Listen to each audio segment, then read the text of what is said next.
অবৈধ আগ্নেয়াস্ত্র ও 5 রাউন্ড কার্তুজ সহ গ্রেপ্তার এক যুবক, উদ্ধার মোটরসাইকেল এবং মোবাইল। মুর্শিদাবাদের সুতি থানার পুলিশের অভিযানে অবৈধ আগ্নেয়াস্ত্র এবং 5 রাউন্ড কার্তুজ সহ এক যুবককে গ্রেপ্তার করা হয়েছে।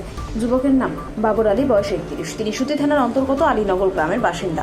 পুলিশ সূত্রে জানা গিয়েছে, গোপন সূত্রে খবর পেয়ে সুতি থানার পুলিশ মানিকপুর মোড় থেকে সাহাপাড়া এলাকায় যাওয়ার রাস্তা ধরে ওয়ার্ড নম্বর 1 ব্রিক্স ফিল্ডের নিকটবর্তী এলাকায় অভিযান চালায়। অভিযানের সময় সন্দেহভাজন এক ব্যক্তিকে আটক করে তল্লাশি চালানো হলে তার কাছ থেকে একটি অবৈধ আগ্নেয়াস্ত্র এবং 5 রাউন্ড কার্তুজ উদ্ধার হয়। উদ্ধার হওয়া সামগ্রীর মধ্যে রয়েছে একটি লোহার তৈরি মাস্কেট বন্দুক, 5 রাউন্ড কার্তুজ এবং একটি IQ-Z3 মোবাইল ফোন এবং লাল রঙের হিরো অ্যাচিভার মোটরসাইকেল। এই ঘটনা সুতি থানার কেস নম্বর 684/2026 তারিখ 19 জুন 2026 অস্ত্র আইনের 25(1)(a) ধারায় মামলা রুজু করা হয়েছে।